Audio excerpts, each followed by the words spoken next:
Okay,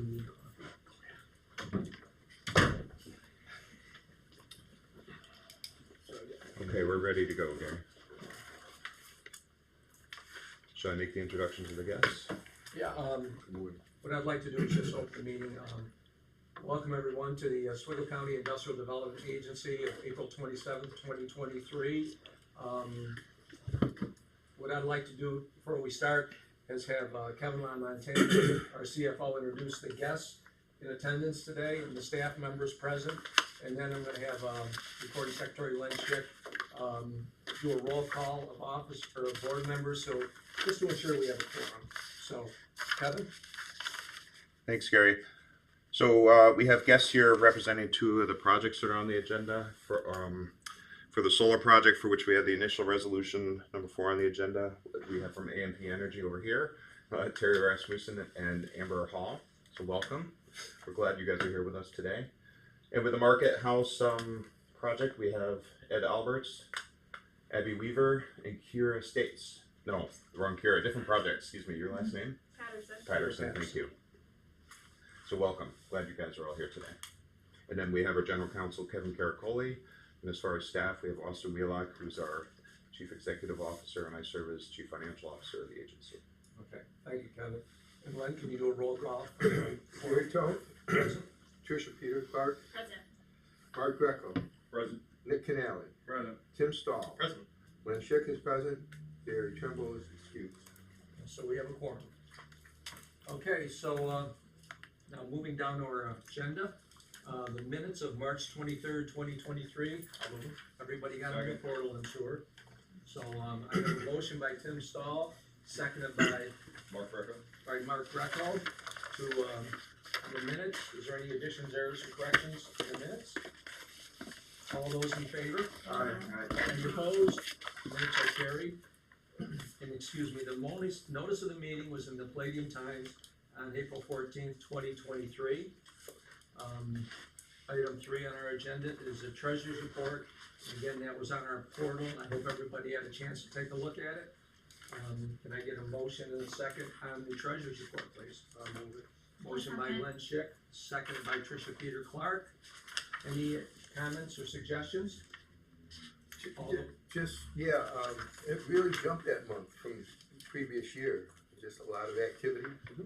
I noticed, I just, when I went through it, I thought, wow, that was a big jump. Yeah, we had a pretty low year last year in fee income, and you can see from this we're already at 343,000, and we anticipate one more closing before the end of our fiscal year in July. So we'll end. And we had put a budget when we approved the budget a couple of meetings ago for the ABO. Our number there was 350, so we're in good shape to achieve that. Good. One thing on the cost side and the idea is that the reimbursement to the one-time reimbursement to OOC for the succession costs of the executive director have already been paid. So those are reflected in the financials here as of March. What hasn't come in yet is the IDA's share of the county's share of the pilots. That'll really, there were some thousands of dollars have come into our statement, into our accounts in March, but the main part of it will come in April. Okay. We've already made it's sitting there in the account, so we'll see it next month. Okay, thank you. Is there any other comments or suggestions on the treasurer's report? If I could just add it again, the format that this is being prepared in is excellent, very intuitive. I appreciate the work put in by the staff. Yeah.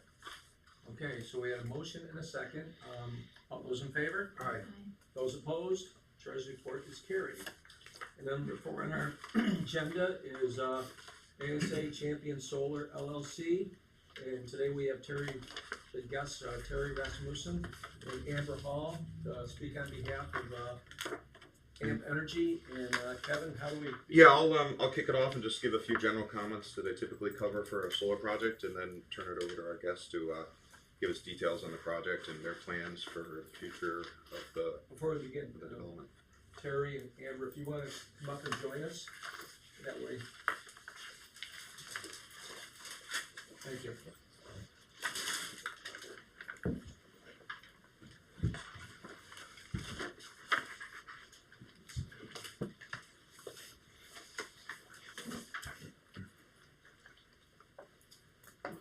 Okay, so the name on the agenda you see is ASA Champion New York Solar One LLC.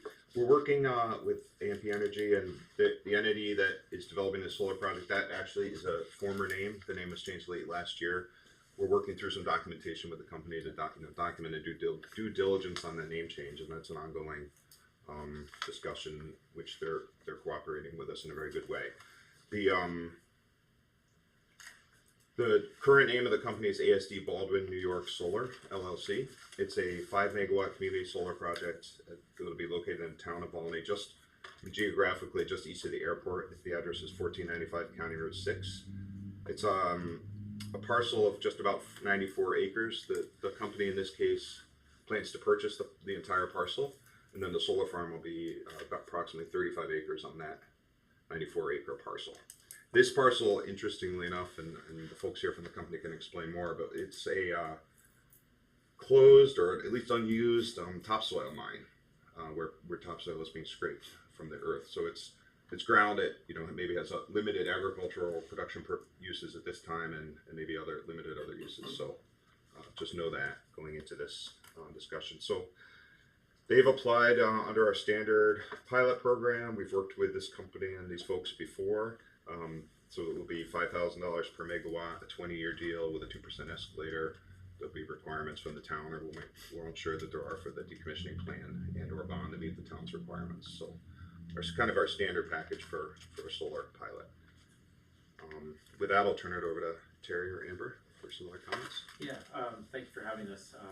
AMP Energy, we're a long-term owner-operator of community solar projects. We've been around for quite a while. We're just finishing construction on a project in town of Volney, our ASA Volney project, which is about a mile south of the town offices on Route 6. Yes. So we've gone through the pilot with you before. We really like working with the town of Volney. They approved our project just over 2 months ago. So we have special use permit and site plan approval with a secret negative declaration. We are required to post a bond prior to construction. We've negotiated the amount with the town, so we're all set on the town front. We've received our permission to interconnect. We've made our deposit for the interconnection upgrades. As things are in New York right now, there's been a lot of solar development, as I'm quite well aware of. Grid's getting to just about capacity in a lot of spots. So as you move further on with this program, the upgrades get more expensive and more time consuming. So we're at the point where we're almost the last project into this substation, and we've got significant upgrade costs. We have to put in a new line as well as a new large circuit breaker at the substation. And the issue with that is that the National Grid, the preliminary timeline was that it was going to be a 3-year procurement process for this substation breaker. We think that's overly conservative and such, and that will probably be less than that, but it could be 3 years before we get our project installed and up and running, just to make the board aware of that.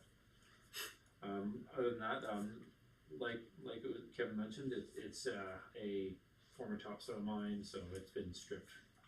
80% of the site's been completely stripped of topsoil. It's pretty barren, a few small trees.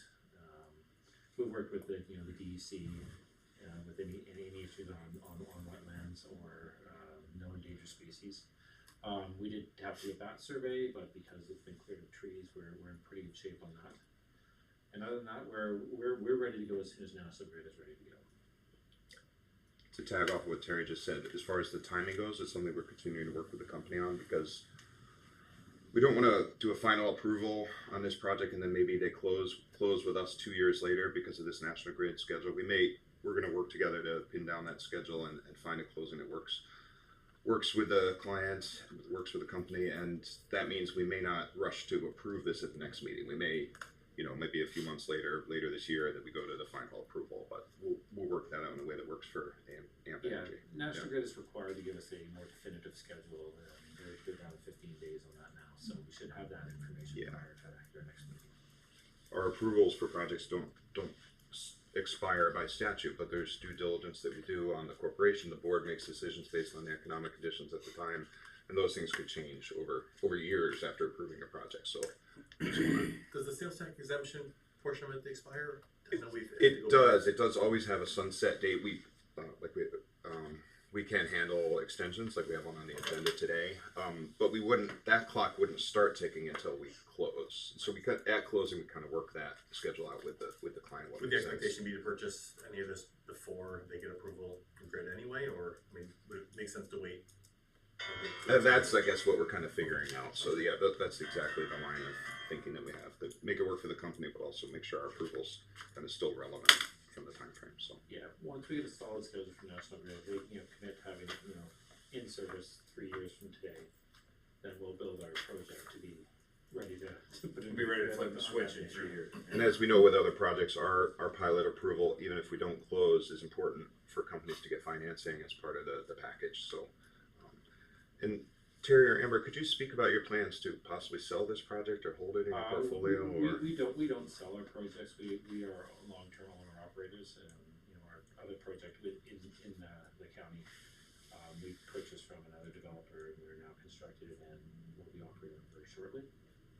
That's our long-term goal. In transparency, the U.S. assets of AMP Energy is based out of Canada. The U.S. assets are in the process of being sold to a long-term infrastructure fund. So the long-term goal is to own more projects, operate more projects, and such. So it will be here. Not for the long flip. haul. No, we don't flip. We occasionally buy other people's projects for their flipping, but we're in it for the long haul. I wanted to take the opportunity.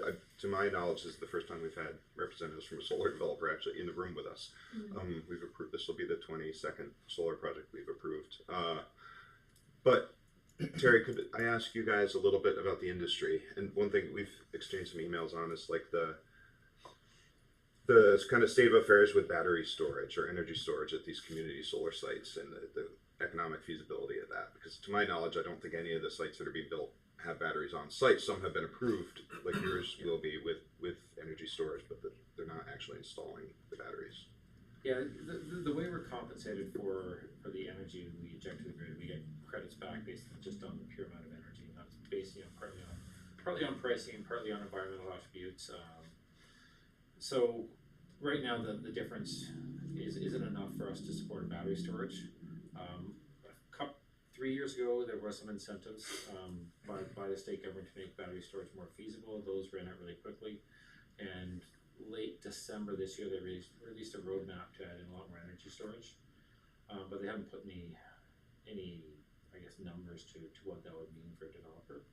So right now, we're not intending to install battery storage until that changes, simply because it's just not economically feasible. But once it is, we may revisit that. It was approved by the town with battery storage, but I think it'd be great to have battery storage in there, simply because it has so many benefits to the grid. I mean, stabilizing voltage and other fluctuations, as well as shifting the peak. Summertime, we're cranking air conditioners when we get home, not when the sun's highest in the air. So it really adds a lot of value, and right now it's just not captured in the way we're compensated for it. So when those incentives or change in how the energy is valued meets up with our cost to install these batteries, and it's going to be a much more viable option for us. What's the life expectancy of batteries? So we typically have a 20 to 25 year warranty on them. We may need to switch out certain portions of the cells. So, a battery storage unit is about the size of a 40-foot or 40-foot C-can container. And in that there are racks of batteries, and they go down to like little laptop size cells. So they're all monitored down to this individual cell level. So if one starts to degrade or malfunction, we can go in and replace a single cell. There's been a lot of work on batteries recently, especially within battery management and fire control and suppression. So we've learned a lot, and they're really quite safe. From a safety perspective, and they're actually pretty efficient. The only problem right now is there's a lot of demand for them, so getting them cheaply is still coming. What about disposal at the end of their useful life? Yeah, they're lithium-ion batteries are pretty recyclable. There's a lot of both funding and new corporate companies and technologies coming out there to recycle them.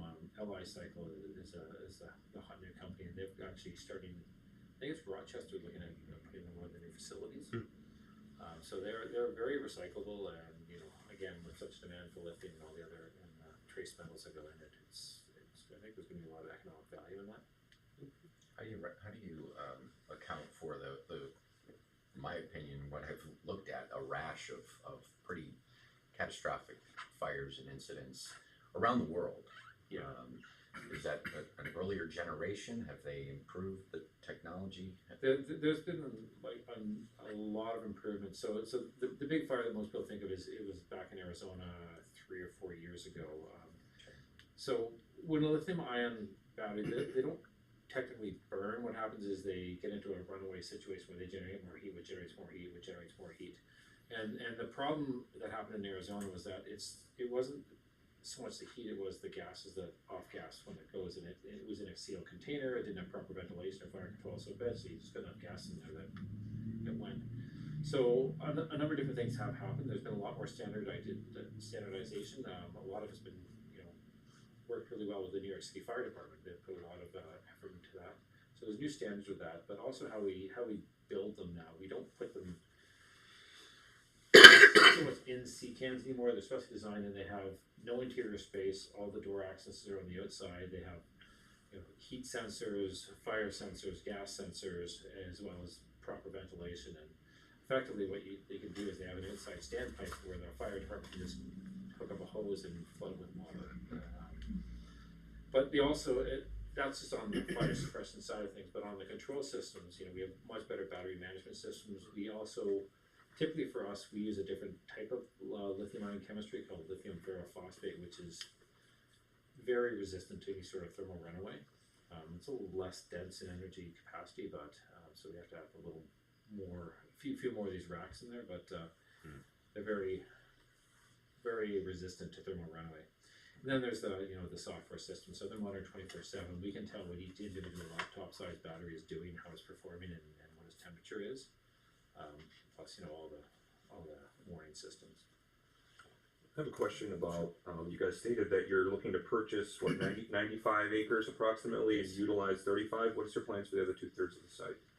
So what will likely happen is that after we've purchased it, we will sell it to another owner.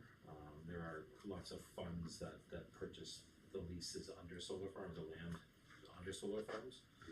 So that will be up to them if they want to do anything with it, or if they'll just use the lease funds that we pay back. And in the past, and you guys are probably already aware, when there's been projects that are utilizing a minimal area of the site, the pilot agreement is only specific to that portion of the site. The other portion of the site is taxed as normal, and it's called a courtesy split that takes place. So just to make you aware that that's probably the situation if this were to be approved. Yeah, that's what we deal with. Because most often we just lease a portion of a farmer or a landowner's land, and our agree is that we pay our portion of the tax both under and anything above and beyond whatever we tax normally, and they pay the other portion. So we deal with this on a daily basis. The bond that was posted, was that a construction or decommissioning? Oh, we haven't bond? posted the bond yet. Prior to construction, it will be a decommissioning bond. Okay. I got one question. You mentioned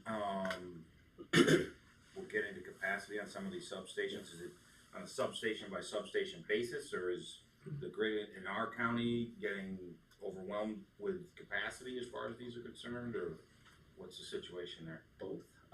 So each individual substation can handle a certain amount of capacity based on the transformer size and some of the control equipment. And the big one in that area where we're at is the Whitaker substation. It can hold our project and a 2.7 megawatt project above ours, and then that's it. We're completely rebuilding the substation.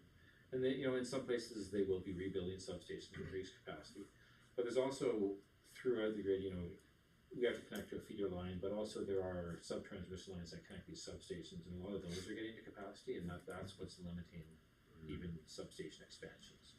Okay. And there is some feasibility for cost sharing with other projects as well.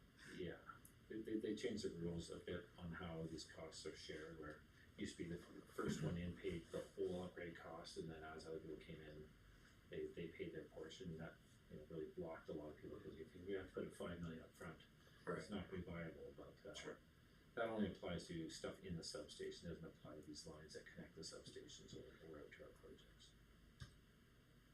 I think, Amber, do you have anything else you wanted to add to the conversation? No, thank you. Okay. I have a question here. The sales tax exemption, how much of your project is actually subjected to sales tax? That is, I don't know the exact answer on that. I'd have to go back and look at our most recent construction project, but I can get that number for you. Like that, if you would. Sure. Thank you. So our standard policy does not incorporate anything having to do with battery storage. Is there any reason that it should? Is that something we need to readdress, or is there really no reason that would come into play at all? That is something that in our current policy, it doesn't specifically address that. We have approved projects in the past that had the potential for battery storage, just none of them have actually built it. So it may be something that we want to address if we believe that is going to be something that is going to be coming. But when we originally approved the solar deviation policy, I believe it was in April of 2020, that was not specifically addressed. But in a way, it addresses it by not addressing it. It just, you know, we're not stating that a battery project is treated differently than a project without batteries. But We can make it case by case. Well, I should add, perhaps not. I mean, our approval documents, always in the project, we have been, since the beginning of all this, have been including battery storage as Okay. one of the items. So we can't, I guess it's something, if the board would like to, we could look at going forward, but we have so far really, I guess by default, by not doing anything, kind of like what Austin said, by not addressing it, this language is in all of our approving documents, so our benefits would, they could use our sales tax exemption to buy batteries if they were taxable, or put the pad in underneath the battery, cabinets, but so. it would have to be listed. If they did it during the time window when the sales tax. Sure, yes, but if they come back 3 years later, because the incentives are in place, that won't be available to Well, them. Part of the process, that we did in the town of Mexico for the planning board site plan approval, battery storage and stuff, to find out what was actually in place was part of our site plan approval too. When we approve a project, so they have to, and this goes back to any project, they have to list their project cost within the application. And with that, they have to then identify the amount of the project which is subject to sales tax. We put a cap then on the amount of sales tax exemption that they receive. If they come back later and say, oh, well, now we're gonna buy batteries, that's another $3 million, we need to get, the appropriate thing, that is separate. They'd have to come back again and ask for that separately. So that's why it's not in there, because they're not asking for that, so we're not providing a benefit specific to it unless they're asking for it. And since none of the projects to date have had it, it hasn't been addressed. I think what you're talking about is maybe on the back end in terms of what we're actually charging on the actual cost of a pilot versus including it as a component of the project. Well, just because we charge based, the 5 per megawatt, right? So would that affect that in any way? Is there something, I guess, is a discussion? Because we, again, haven't seen much of this. The other question is, as far as the towns go, it sounds like, Gary, your point is that they are reviewing that. If we're approving this with no battery discussion, and then it were to come back again, your point is we have to go back through the whole process to. I think if they were to ask for a benefit related not to have it. If they weren't asking for benefit, we would not have to. The towns might, if they hadn't yet had a battery on their site plan. That would certainly have to be added to their And site I plan. can't speak for all towns, I just, Yeah. that was part of the discussion. Okay, number one, battery operation, disposal, everything, so. And that's for to them make- to get, Sorry, Gary. Go ahead. to get the site, plan approval, so to go to the zoning board. We've just had discussions about whether the local review, especially with the decommissioning bond, would that change if they were to add a battery system later? I would assume it would. I can't imagine the same decommissioning, maybe it would, but I would assume a decommissioning bond would either need to be adjusted. I would think so. So just part of the conversation. And again, that would come back to the towns, because any changes, any modifications of ownership, site, anything, the zoning board would have to approve. And if it was a battery storage facility or whatever, they would have to address that, and also the decommissioning bond also. But I think the most important piece of it is that we have at least one town or village that does not have its own, which we then acted on their behalf, so we would also have to consider that as well. So. the secret review, yes. Well, you raised a larger point, Tim, though, in terms of the value of a pilot, right? Because we're charging for the production of electricity, 5,000 per megawatt. This is the storage of produced electricity, right? So there's a value to it, but the question is it of equal value? Is it some other formula? I mean, it clearly is valued. There's also a local impact, right? We just talked about the fire should break out. That's the local community that's going to be addressing that, not the company. So there's some issues that should be part of a larger discussion. But I think that was very helpful information in terms of the battery energy storage world, so to speak. Right now, there's not really an incentive for these companies to do this, but it's coming. It's definitely is coming, right? I mean, So we're hoping for it. Yeah, and that's more money. Any other questions for Terry or Amber regarding the project? I just, for the public's, I guess, knowledge as well, the town of Olney did adopt a moratorium on solar projects. But they very specifically excluded any project that has been approved, and that would include this project here. There was a prior one, I think, that issue came up as well, but so there's no issue with the board going forward with this application. You wouldn't be violating or run afoul of the town's moratorium. Excellent. Any other comments or questions?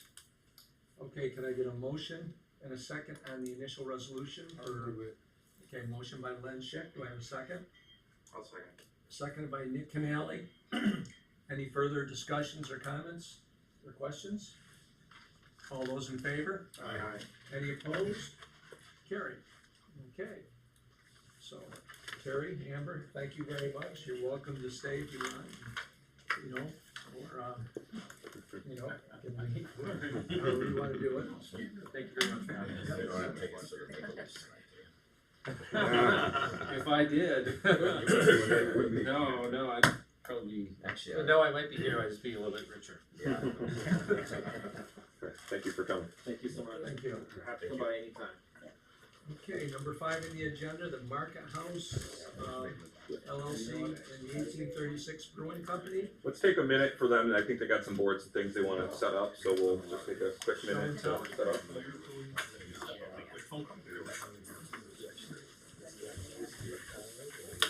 Thank you very much. I appreciate it. It's very helpful. So if you can follow up on that, Ian. You know, it's interesting when he first started talking, and it's a project, and then, I said, I think that was an idiot. Definitely. I didn't realize that, but I said, well, you sound like I went to school in Buffalo, and I could pick it out. I could pick out exactly where you're from, probably. I wasn't familiar with it.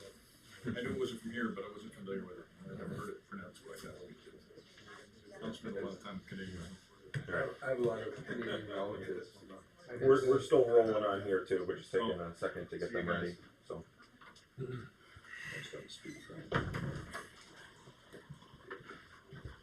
Is your problem particular?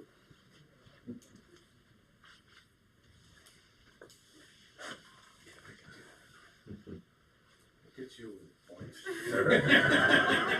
It's a laser. Jerry, you want to start them up?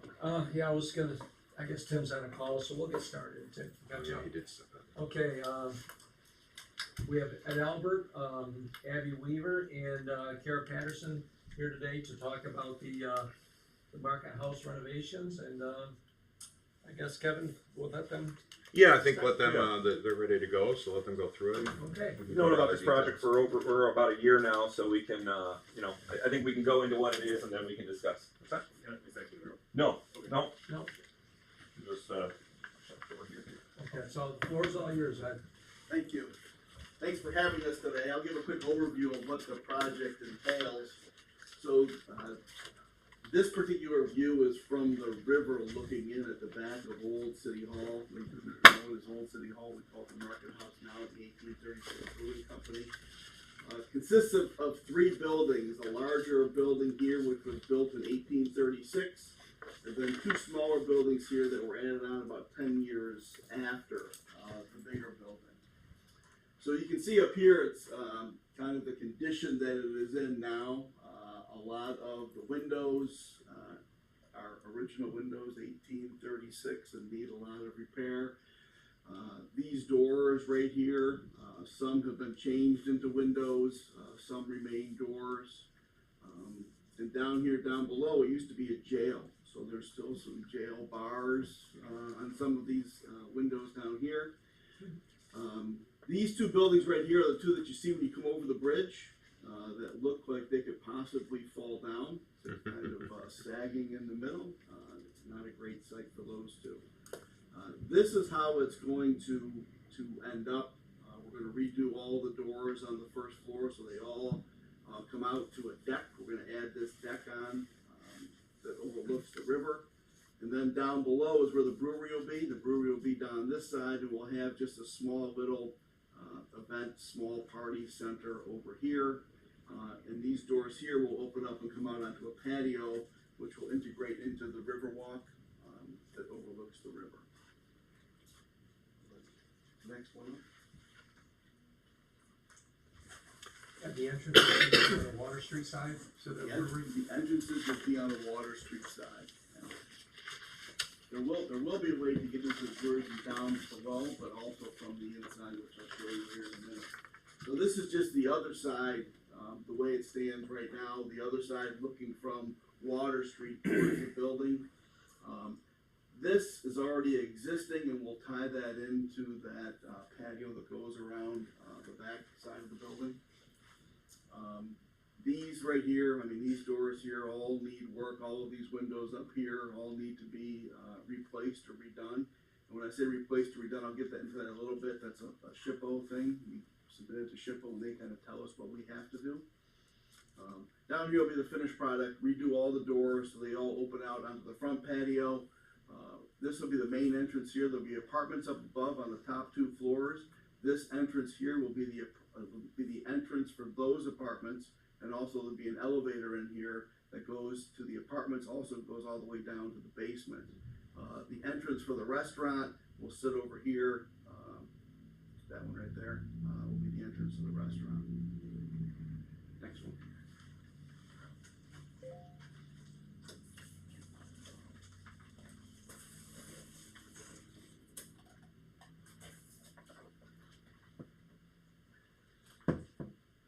So this is the basement.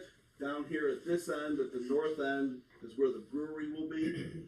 These steps right here come down from the restaurant floor, which is the next floor up, and come down to here.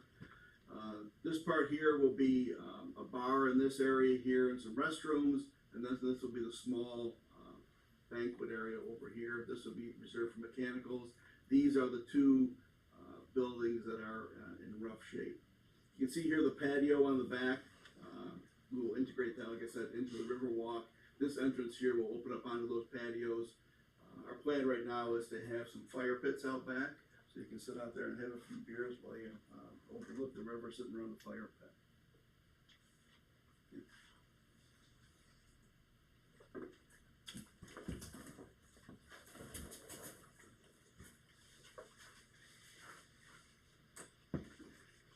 This is the restaurant floor. So we'll have a bar down here at the north end, seating throughout the restaurant. This is the staircase that I showed on the other one that goes down to where the brewery is. Restrooms at this end and the kitchen on this end. As you can see, we've pushed everything into this big building and out of the two smaller buildings. The kitchen at Old City Hall used to be in this building here, but we've pushed it over into here. Here's the entrance, that staircase, original 1836 staircase, which is in pretty good shape given it's 175 years old. That goes up to the upper floors. It does not go down to the basement, and there's the elevator right there. You can see we also have the outside seating. It exists right now, the outside patio area. You can see where it also ties into the back patio here and goes all the way around the building.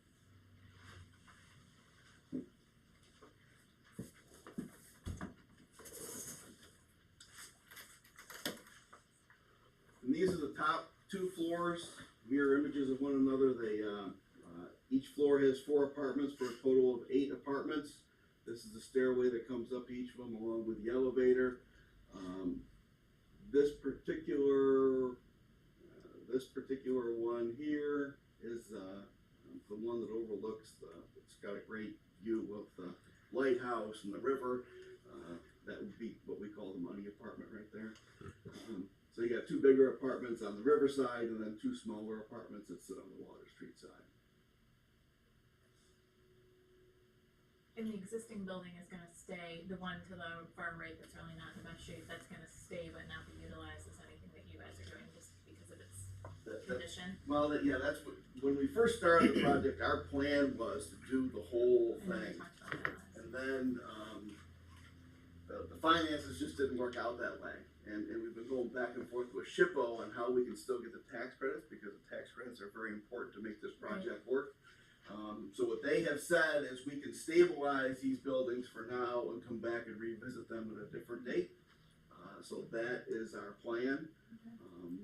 But then we shifted everything into this building over here, once again, for financial reasons to make the project work. Are these 1-bedroom apartments then? So there are 2 2-bedroom apartments and 2 1-bedroom apartments on each floor. You guys have found from your work over at 22 Crossroads that there's significant demand for 1 and 2 bedroom apartments. There are, yeah, we're filled over at Riverwalk with a waiting list, so we feel pretty good. We won't have a problem renting the apartments. A couple questions I have is, you mentioned the brewery space. Is that going to be accessible to the public? Where would people be able to tour that, or is that going to be closed off and it's going to be just for your own use? Yep, so they'll have the ability to view the brewery space from outside the brewery, but then if somebody wanted to take a tour, we could certainly. So it'll be windowed to It be will able be to look in. windowed, Okay. And then in terms of you mentioned a little bit of the architectural features, and I'm sure that SHPO is also very interested in that. What architectural features of the building are going to be saved and reused? So we're still going back and forth with SHPO on that, and it's you know, they give you tax credits, but every time that you talk to SHPO and they say we want you to save the windows or save the staircase, the price goes up and kind of you know, offsets those tax credits that you're getting. So we don't have the exact everything exact yet on what is going to be saved and what's going to be changed. We feel pretty sure like the staircase is going to have to stay. The outside look of the building is primarily what they spend their most amount of time on. So the windows and doors have to look like it did at some period of time between 1836 and probably 1870 is probably the time that we're looking at. That deck off of the back, that wasn't always there. There was a period of time where it did have a deck off the back, and then there was a period of time it didn't. So we focus on the period of time when there was a deck off the back, so SHPO will approve that. The process is there's 3 phases to it. The first phase is to get it on the registry, which it already is on the registry, so we don't have to do that. The second phase is the architect goes back and forth with SHPO and says, this is what we're going to do, and you get the part 2 approved. And then the third phase is when we get done with the work, they have to come in and make sure that we did what we said we were going to do. And at that point, we'll get awarded the tax credits. So there's some risk all the way through it, but I think if we follow what they tell us to do, what the architect says, we'll be fine. I've worked on like Sheldon Hall and a few other places on the historical register where SHPO was involved in. You were talking about the windows and everything. Are they gonna let you upgrade to energy efficiency, or are they gonna say you have to use the existing glazed windows? Because that makes a huge difference in the cost of utilities in your place. That's a great question, because that's exactly what we're going back and forth on right now. That is the biggest one for us right now. There are windows up there that were from 1836 that have the weights in the windows that are actually in the wall that help the window operate. We've tried to say to them, and they're really in bad shape, so we've tried to say to them they're in such bad shape that we really can't use them, and we'd like to use energy efficient ones. The other thing is people who live in those apartments probably don't want windows that were from 1836 that aren't the double glazed and energy efficient, and instead they have holes through them, and and the cost to redo, like you said, an old window is probably 3 times what it would cost just to put a newer one in there at least. Yes, because we had to prove that the windows were in such bad shape, either through rot, whatever, that they had to be replaced. And we replaced them with original style windows that worked out very good, very good. So we're hoping that's where we end up. What kind of a heating system were you planning on using?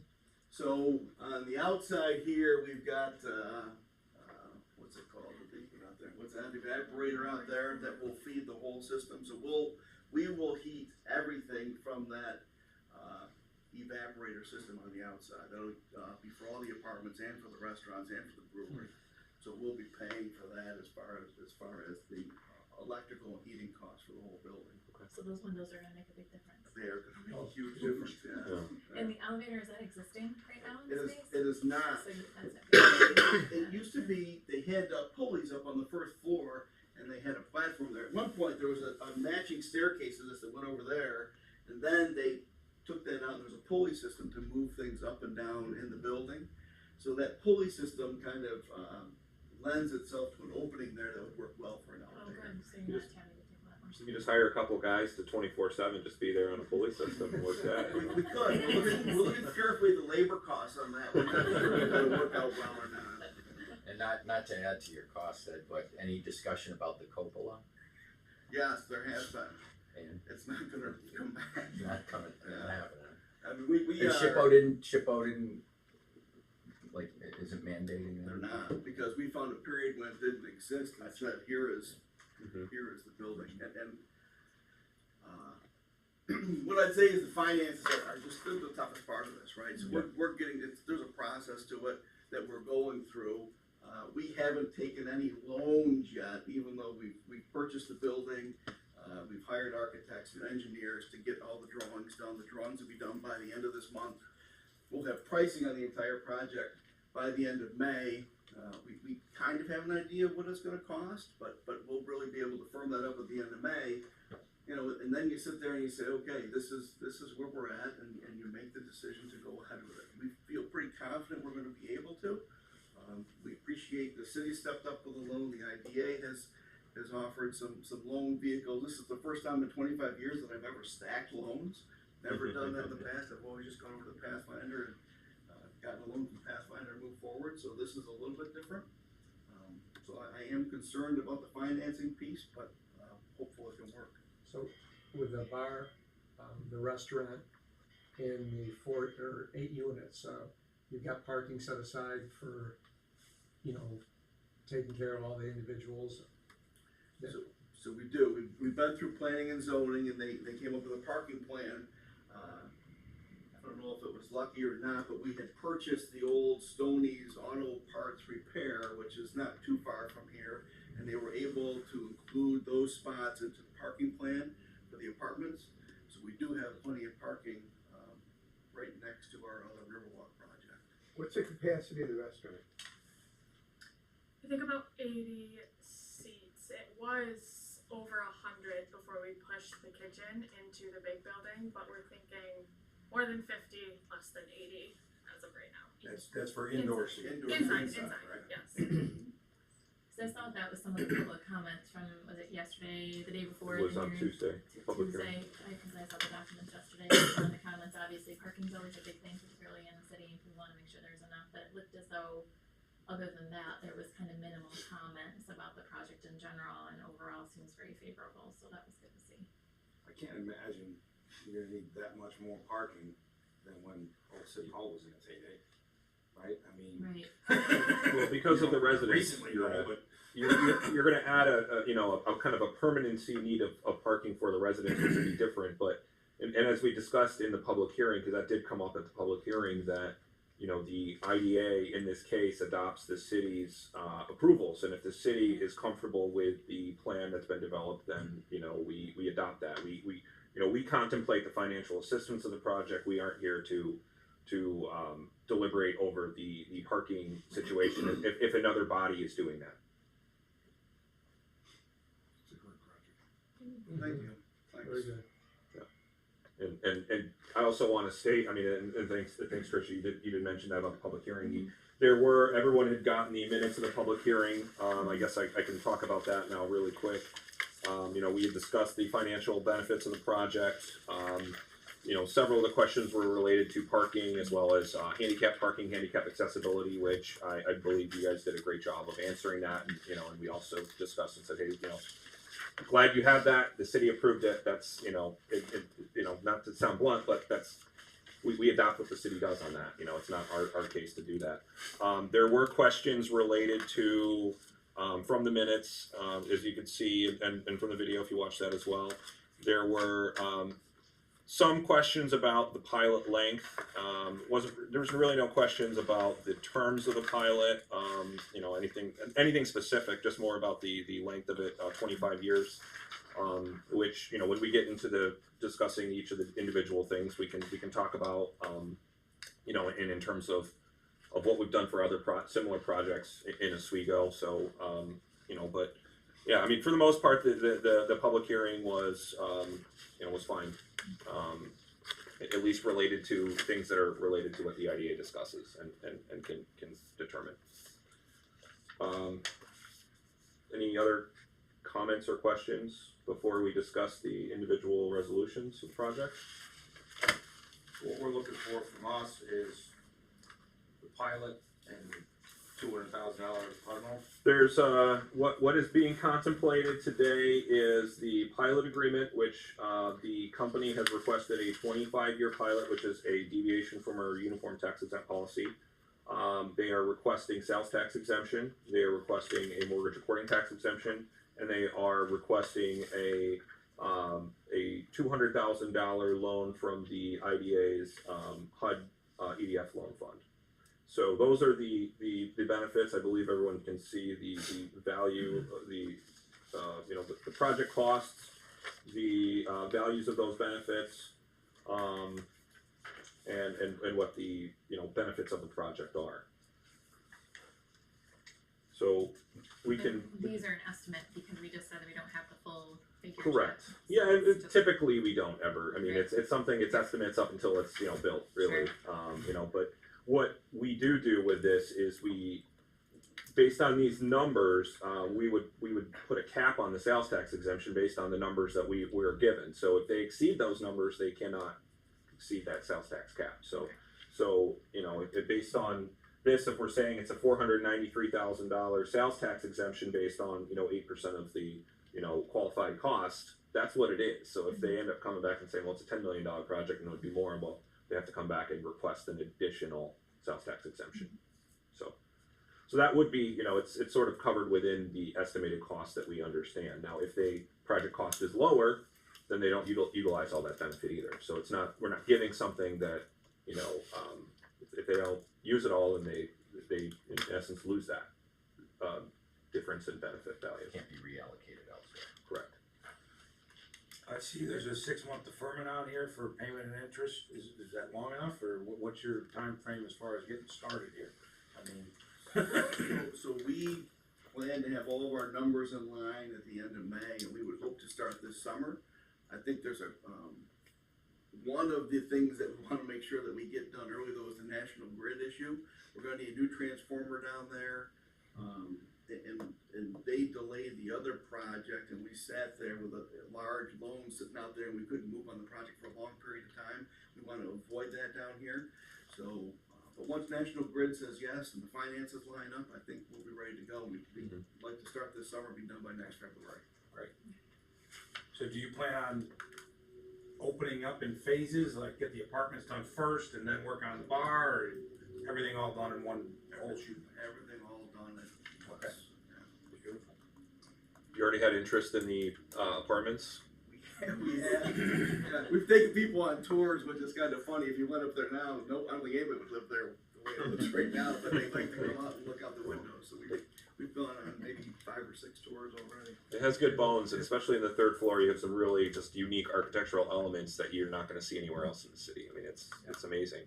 It kind of has you have the wood structure up there, almost looks like the beams and the wood structure of a ship in a way. Yes, It's very cool. The third floor is very interesting. Whoever rents out there is gonna have a beautiful apartment, with a beautiful view. So is there any more comments or questions? We need a motion for this. Huh? We need a motion. Sure, We're gonna go into that, but just in terms of any other questions for Ed before we do that. Any other comments? So the reason for the length of the pilot is because it's tied to the financing, is that the, Well, a couple reasons. just for justification purposes? This is what was requested by the company, first and foremost. The company had requested a 25-year pilot. For the other project at Riverwalk, I believe, and Kevin, can you confirm for me? That was what was, Also, yeah. that was a 25-year pilot. The majority of the projects in downtown Oswego that have been approved over the last 10 years have, typically been between 20 and 30 years. Some of them have been 30 years. Stevedore Orloff's project, and I believe DePaul, Oswego. And East Lake Commons. Yeah, and East Really? Lake were all 30-year Down to pilots. So 30-year pilot. it's not out of the question and out of the ordinary to ask for a longer pilot. I would ask Ed, is the length of the terms of the financing tied to it in any way, or is it more just to make the project work from a financial perspective? Yeah, I think it's a bunch of little pieces that line up, and if you said, hey, it couldn't be 25 years, it had to be 20, I don't think that's the end of the project. I was thinking about it last night, right? What it's gonna come down to probably is the 20 to 25 years, is my two daughters will be able to pick a nicer nursing home out for me. I'll be 80-something years old at that point, so maybe they'll say, geez, you got the 25-year pilot, we can find something nicer. But it's just having all the pieces line up. It's just one more piece. But what I will say, right, is the pilot itself is extremely important to make it work, right? The length of it is less important. We certainly appreciate, a little bit longer. Spending $8 million in downtown on a project we're a little iffy on and having to stack some loans. A little longer would be great, but it's not the piece that makes or breaks. And we've talked about this before. I mean, this is a project that, we'd started back in, I think, June of last year, and anticipating certain funding levels from the state and other sources that haven't panned out, out of your control. But that didn't mean the project costs went down. So then you have to just find other ways to try to make it work, which I think creatively looking at stabilizing the annex buildings is a creative solution to try to keep everything else together and not put the other funds at risk. So, I think in terms of, you probably anticipated somewhere in the range of, maybe $4 million in grant funding, and we're probably sitting at 1.75. So you got to cover that $2+ million gap of funding somehow. If I could just quickly speak to, on the other half of the city's community development office, this project was highlighted as the #1 project when they did the DRI, with the interest of the community, with the interest of the state and the stakeholders with the funding. There was some hope that there'd be additional funding through the Restore New York program, which ultimately did not come through. So I think that the length of the pilot, I think, is very reasonable, especially with the precedent we've set at every other project in the city. And this is, I would say, without a doubt, the most important project that we're going to be doing in the downtown of Oswego. I would state, and I don't want to have the word precedent out there. We haven't set a precedent, but it's consistent with what we've done with other projects. Let's say that. It's not that we have to do that because that's what we've done in the past, but it is consistent with other projects that have been completed. Okay, any other questions or comments for Ed or Abby or Kira? Okay, I guess we'll go through the resolutions. Number 1, we'll go through the seeker resolution. Can I get a motion and a second on the seeker? We the lead on the seeker, or? No, we're adopting the city's. Okay. And Kevin Kirkland, do you want to state anything related to Let's what's take been the approved? motion second first. Yep. Okay, motion by Mark Greco, seconded by Nick Finale. Any questions or comments? Kevin? No, other than, this has gone through full review, both planning, zoning board. This was a type 1 action resulting in a negative declaration issued by the city of Oswego on notice to all the various involved agencies, including everyone that we've talked about here, DEC, SHPO, the county. The IDA was a party to that originally, so you would just be adopting a concurrence of the negative declaration issued by the city. Okay, any other comments? All those in favor of the seeker? Aye. Any opposed? The seeker is passed. the inducement resolution. Can I get a motion and a second on the inducement resolution, please? Motion by Mark Greco, do I have a second? I'll second. Seconded by Tricia Peter Clark. Any comments or questions on the inducement resolution? All those in favor? Aye. Any opposed? Resolution is carried. The pilot resolution, can I get a motion and a second, please? I'll move it. I'll second. Motion by Len Schick, seconded by Nick Canale on the pilot resolution. Any comments or questions? Yeah, I have a comment. I mean, you talk about consistency, and I understand that. But, you know, we've got 2 30-year loans, 2 30-year pilots, why not 30 on this? And I will say though, you know, when I say that, I think 25 is way too much anyway. You know, I've always, it's a great project and it's got nothing to do with it. I just feel that 25 years is way too much for a pilot. So, with that said, let's move on. Well, can we talk about the structure of the pilot a little bit? What's the, Sure, so, let me pull it up here. at the end of that last 5 years, what's the? Well, Yeah. yeah, let me just say this though. In other words, it doesn't include the other sections, right? What's that? You were just talking about the one section and the other, the It older sections. It does include, it's the entire part, the All pilot's one on the parcel. entire parcel. So, in other words, if he, in the future, does the front end, that's already included in the pilot? It is, yes. Not from a sales tax exemption perspective. No, no, Yeah. no, yeah, okay. Because it's part of the same parcel. So, the whole building, okay. Yeah. All right. Is there- I was curious whether when he did the front part, that it would be, change, the pilot would change. What could happen is, say hypothetically, if Ed were to do this project and say in 6 years, 7 years, 5, 6, 7 years, he wanted to do the other portion and had a project that could be a several $1 million project on that, you could come back to the IDA, renegotiate the pilot agreement, maybe add some years to it for the other project, get an additional sales tax exemption, if it made sense. We've done That that, we've done that before. Absolutely. Yeah, Done so, that. so I guess that's kind of what I was thinking is that, there, you know, could be renegotiated down the road anyways. Just because it came up, you have tentative plans for that in your mind? So we do, you know, we'd like to make it a retail space, and it's probably gonna be 5 years before we circle back around and get to it, is my guess, that'd be the earliest. In our conversation with SHPO, what they said is, we can do this project to start with, we can stabilize those 2 buildings, and we can reopen the project with SHPO and get some more SHPO tax credits when we go back and readdress those 2 small buildings. So there are some SHPO tax incentives that are still available to us going forward, if we do that. And just want to make it clear that the $8.5 million cost includes the stabilization, but it does not include future funds to redevelop, renovate that space. Correct. So there may be a need or a want to come back to the IDA at a future date to do that. That would be my guess.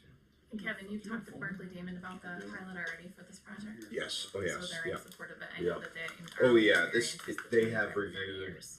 Yeah, as far as the term, I guess they don't have any opinion. As far as the length of the pilot is certainly within Right. our realm to approve it. Sure, But, absolutely, yeah. And like we said, consistent with other ones as, Yeah, general exactly. knowledge about working with Berkeley Damon. Okay, good questions. Any other, comments or questions on the pilot resolution? Okay, hearing none. All those in favor? Aye. Any opposed? Yes. Okay, pilot resolution passes. Okay, the final approving resolution. Do I have a motion and a I'll make the second? motion. Okay, motion by Tim Stahl, seconded by I'll second. Tricia Peter Clark on the final approving resolution. Any questions or comments? Did you wanna mention Mayor Barlow's comments? Yeah, anytime, yeah. No, why Oh, don't you well, that's use? fine, there was some discussion prior to the meeting whether the taxing jurisdictions have been made aware of this, they always are, they're on notice. Mayor Barlow, specifically was asked for, whether he supported this project or not.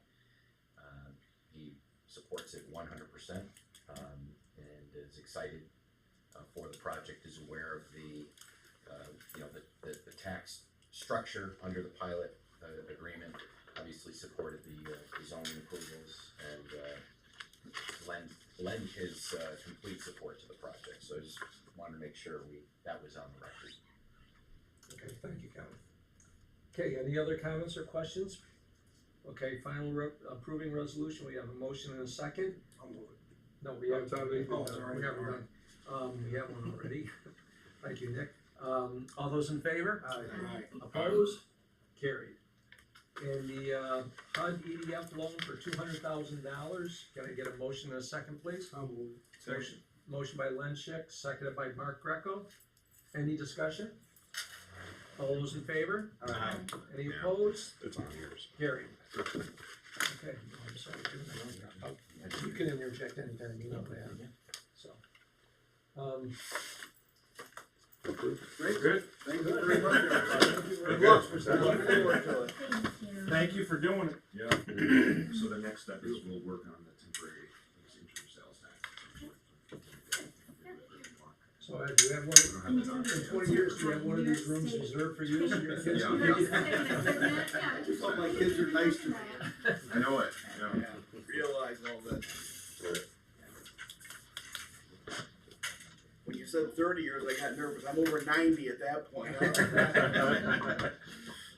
That seems too hopeful. Ed, as you guys are packing up, and Abby just reminded me of it, can you tell us about your brewery equipment? You're sourcing it in New York State We are. rather than Canada? Yeah, there's a group called UBS, and they are in Lima.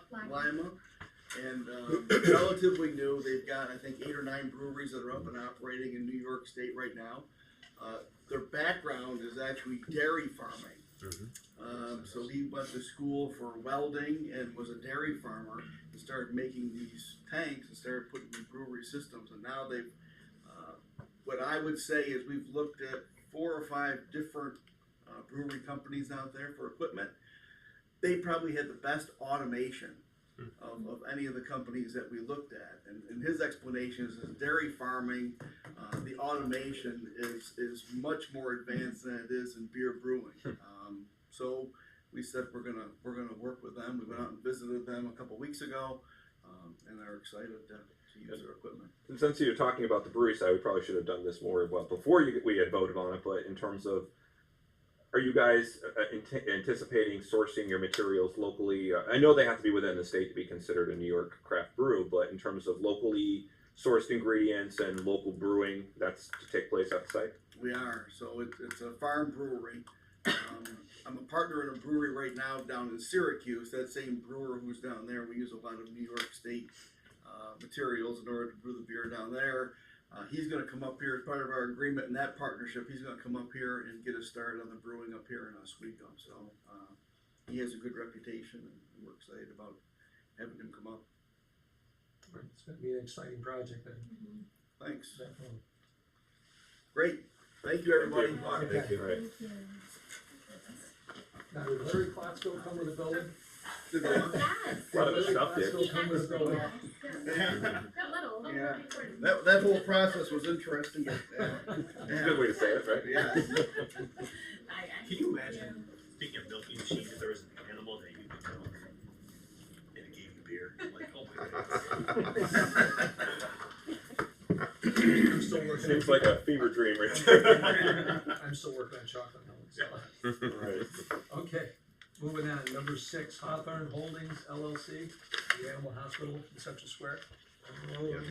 Yeah, I can do that. So Hawthorne Holdings is well underway. They're actually anticipating finishing the construction of the building in the next couple months. I believe in July the construction of the building is going to be completed. They have run into some issues in sourcing of some equipment that they anticipated having by now. The reason we bring this up is their sales tax exemption was originally approved to run through June 30th of this year, June 30th of 2023. So knowing that they have some delays on getting some of the equipment, they have asked us for an extension of the sales tax exemption through the end of this year, so December 31st, 2023. They're not asking for any change in the amount of the exemption, so we don't have to look at any of that. They just would like, a lot of projects have seen this happen. It's just some delays on certain things. We're in, we still have some supply chain issues that are still working their way out due to COVID, and so, they fully expect that giving that 6-month extension will allow them to fully utilize that sales tax, those exemptions, or they may lose them if they were to expire as of June 30th. But it's a great project there. I've been out there a couple times. That's actually, we take our dogs out there to their space, and they're almost done with the building itself. It's just the finishing and getting the equipment for that project. And also, that's one of the ones that I believe, if I remember it, the state had kind of with approval process and some other things, and obviously COVID as well. This one's been around for quite some time. This project, right? So there's been a number of maybe things outside of their control that have forced this to happen. Is that correct? I don't know as much on that one. I mean, I know that they, it's not healthcare for humans, it's healthcare for pets. But I mean, they've had, we had some issues related to the financing and some other things. We're turned down to vote for CF. Yeah, that was one Yeah, they were. That is true. CFA applications Yeah, that which were- was puzzling because it's definitely in our minds it was a very worthwhile project. But yeah, I mean that kind of hurt them as well because they had to wait to hear on that to see if you could expend funds. So this, like I said, I think this is a very reasonable request. They're not, like I said, they're not asking for more. They're just asking for more time. And they've to Kevin and our perspectives, they've provided sufficient evidence of meeting it. Okay, can I get a motion and a second on the sales tax exemption for Highland Animal Hospital? So moved. Motion by Mark Greco, seconded by Lenchek. Okay, any comments or questions? All those in favor? Aye. Opposed? The exemption is passed. Okay, number 7, the Operation Oswego County Revolving Loan Fund. Sure. So this is something that already went to the because this is funding that flowed from the IDA originally. We've gone to both boards to request approval to do this, and we've already gone to the OOC Executive Committee that met last week and requested, and they had approved. What we're looking to do is, so originally, and I'm just trying to find my sheet on this here. Where did I do it? Thank you. We had 2 loan funds that were created. One for a hospitality and tourism loan fund that was for $200,000, and then a advanced manufacturing loan fund that was created for $300,000. Both of these were made, back in late 2015. For both loans, we've made the original loans. They are being in some cases been paid back fully, and others they're most of the way paid back. But what we've seen since 2015 is there's been some change in the types and priorities of projects that have come about. And right now we have available to lend out of the hospitality tourism about $129,000, where we think we have a $100,000 project already. It just hasn't been approved yet. So we think that it says 129, but really it's about 29 if and when that project is approved. And then there's significantly more related to the manufacturing fund. We've seen a lot of interest from projects that would be considered hospitality and tourism in the recent past. But because these loans are specifically set up, one is for hospitality tourism, the other one's for manufacturing, we may have a challenge trying to do those projects. So what we are proposing is that we combine both funds into one larger fund, still with the purpose of funding hospitality, tourism, and manufacturing projects. So it just gives us more flexibility to say, hey, if 3 projects come to us that are hospitality related that meet the criteria we want to support, we could then lend and support those projects, and not just say, well, we have to sit on the funds because it's not the right type of project that's come in. So what we're requesting is that the IDA allow us to combine them for the purposes of, they're already at the same interest rate, same terms and everything. We're not doing anything. We're just stating that we're combining them for the purpose of flexibility, so we could lend to either of those types of projects from the same fund. I'll make a motion. Second. Nice question on that. The numbers seem, and maybe it's just that because there was money lent and then re-lent again, but what's the total amount of So the original, if I could just double check, the hospitality originally is $200,000. Mhm. One loan was made, 70's left, Mhm. 130's left. But the next one, if I'm reading it correctly here, it says if you had 520 loans made, only 53 paid back or is still owed, which would mean there's quite a bit more available. I'm assuming, is that because that there's money that was lent, paid back, and lent again for those loans, or is that an actual $520,000? There's also the minus 100,000 for Yeah, the there's a grant made out of it. manufacturing institute. Right. And that money's just out, that's. No, but I'm just saying, so if you got 520 in that second account, Well, it's not 520. It started at 500. that's okay. So Yeah, it's 500. I think that's what you're getting at. This is multiplier effect of the revolving fund, right? That we've actually made 520 and still owed 53. Yeah, It's still a pretty substantial difference though between that and the 346 available loan. Right? So I was just trying to figure out. Yeah, so we've made 520,000 of loans with that fund, and we've made 200,000 of loans from the hospitality fund. What we actually have available to lend in both of them right now is 346. It's a little complicated. I apologize. Should have explained that a little better.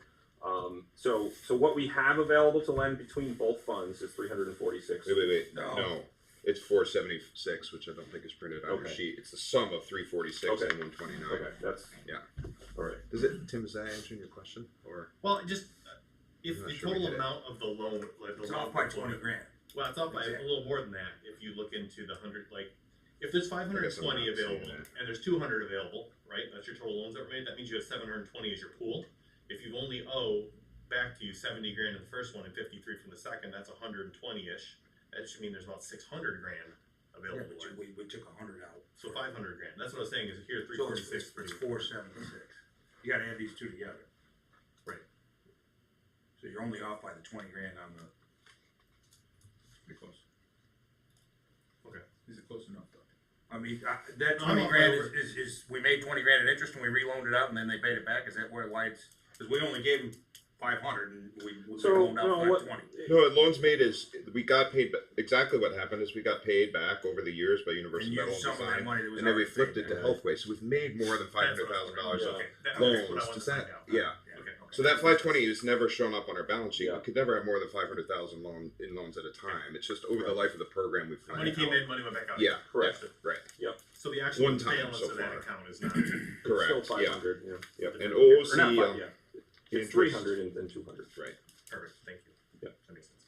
And the total available, if this combined fund, would be the sum of the 129,634 and the 346, Got it. which is about 476. So And that Advanced Manufacturing Institute grant, is that allocated or spent? it's spent. It's already been put It out. Yeah. was a couple of years ago down at Fulton campus for Cayuga. So by combining this, we should end up with somewhere around 470-ish Correct. available and in one account. Absolutely. Yep. Perfect. Thank you. Yeah, apologize about that. I was looking at it from the perspective of on individual accounts, but Understood. which is why we're asking to combine it because it's confusing and it does make it hard to say, okay, well, we can do this project, but we can't do this one, and they're just as important. But Do you know if there's some reason why back in 15 we did really allocate them separately? because we had specific projects that we knew we wanted to fund at the time, and so we did it that way. But now that they've been paid back, we have the opportunity to do different things.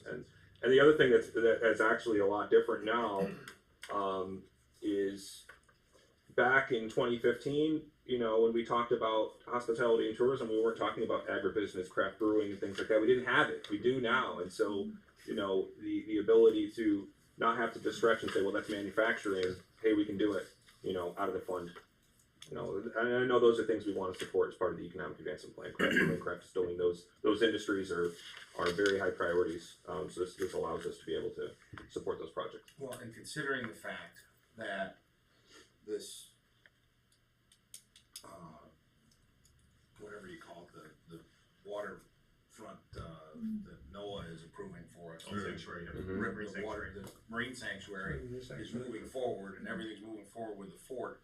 You know, I think that hospitality and tourism, there's gonna be a lot of small projects that come up along the lines of those that you're gonna wanna delve into. So, Probably. And there was nothing ever written for restricted reserve, which we talked about No. to OC, so that was the other question we had, just similar to Tim, so there's nothing that says it has to stay that way. Yeah, we're not asking to say we're going to throw different kinds of projects in. We're still keeping it to the same types of projects, but just the And flexibility. it's not like original funding that came from some specific source anyway, right? Nope. That requires a certain. Yeah, that sounds good. No, this makes perfect sense. Sounds good. Did we have a There is a motion and a motion, second? Tim, It's Trish, moved and and seconded. Tim. Oh, you want me to? Yeah, All those in finish up. favor? Aye. Who was the second on that? Tim.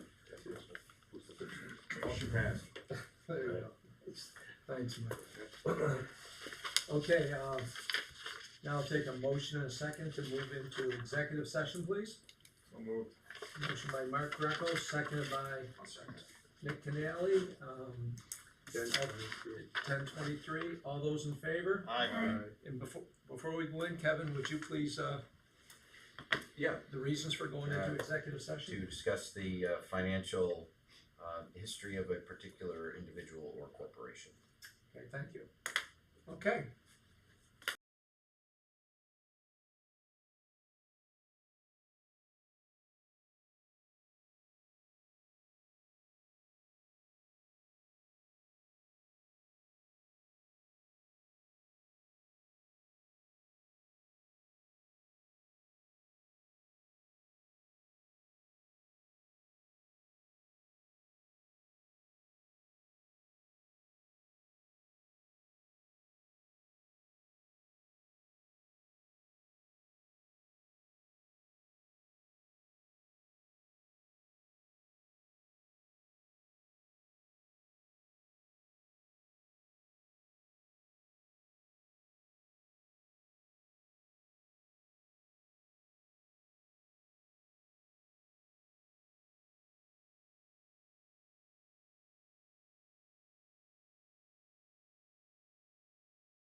There we go, we're live.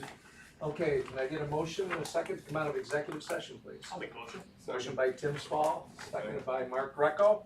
At what time, Lynn? 11:18. 11:18. Okay, all those in favor? Aye. Opposed? Carried. Okay, the only action I think we have to take care of is the delinquent loan report. Can I get a motion and a second to accept the delinquent loan report? I'll move it. Second. Motion by Nick Nally, seconded by Mark Greco. Any discussion? All those in favor? Aye. Opposed? Carried. Let's do our next meeting first, just in case people have to leave for their other meetings. I was looking at the Wednesday, the 24th, I believe, or Thursday, the 25th. Actually, let me hold on a second. Yes, let me just make sure those are the right dates. Yeah. So Barry let us know that Thursdays are very difficult for him during construction season. Looking at the option of either doing it on Wednesday the 24th, or if we do it Thursday the 25th, likely that Barry will not be able to attend. I will not be here on either date. I'm gonna be out of town. Okay. As of right now, unless something changes. How long are you gonna be out of town, Mark? Most of May. Most of May? Yeah, well, the second half of May. The other option is we could do the following week. Memorial Day is the 29th. We potentially could have it on Tuesday. No. We couldn't? No way. Oh, okay. Not with the lawyer, stuff we need from lawyers. Mondays Oh. are tough enough, but Monday after Okay. a holiday weekend, no, I'm gonna Okay. nix that. Okay. Yeah. So we're looking at, What about Tuesday, the 23rd? Mark, you said you're out no matter what, right? I mean, that's going to be a problem. Yeah. It doesn't matter what day we do it, you're probably not going to make it. If you're doing it the last week of May, there, probably last 2 weeks, yeah. Probably Okay. gonna be out. I'm also out of town the 22nd to the 24th. Okay. So if we do it on the 25th, we're going to have no Mark, no Barry for that. We do it on the 24th. We have potentially Barry, but not Trish. Right? And Mark? Mark. Yeah, we're going to miss two people either If way. you can move it to the 30th or the 31st, I should be back by first. I don't know if that's too far down. I know the 30th is off the table. Could possibly do the 31st. It's a Wednesday. I got nothing on that day. Is that I'm going to be good that day. sufficient for? Is the concern just getting resolutions and things from Yeah, legally? I mean, we were working on things. I was working on things for this meeting, well, right before the meeting. So, Yeah. I mean, it's Is it too tight for you, Kevin? the. The 31st? No, I have some conflicts, but I guess I can make it work. Yeah. Trish, does that work for you? Tim? Good. Talking about morning or afternoon would either be okay, or I'd do you have want to do keep it to the I morning? can't do afternoon. Morning's good. Morning works for me. How about you, Kevin? Yep. Len? 31st is fine. So Okay, so Wednesday, the May 31st at 9 o'clock? Or do you want to do it earlier? Nice, good. works. 9 is fine. Is that good with everyone? Sounds good. Works for me. Okay. 5:31 at 9 o'clock. Okay, so Okay, so that's our next, is there any other business or anything to discuss? yes, the one thing I want to bring up under other business is that Kevin Caracoli has had a chance to take a look at our bylaws and has kind of had a interim, just sort of just a draft review of it, and does believe that there are some changes that need to be made. He's given us sort of a red line marked up copy of it. What I'm looking to do is put that out on the portal for board members to take a look at, and then it would be something that would be a discussion item, review and potentially adoption at our May meeting, potentially even June meeting if it takes that long to do that review and determine what we need to do. But that will be going up on the board portal soon, so you have a significant enough time to take a look at that and we can then go right into that meeting and have that discussion about what needs to be done and what Kevin's proposed changes are. Okay. Any highlights that you could just kind of pinpoint? Is there something significant? I mean, most of it was more cleanup language. I'm trying to think now. I don't know that I That's brought okay. my. That's all Oh, wait, right. It's our, the way, Additional committee. Yeah, some committee related stuff. Yeah, committees, there's, we do have a finance committee, which is a chartered requirement of the ABO.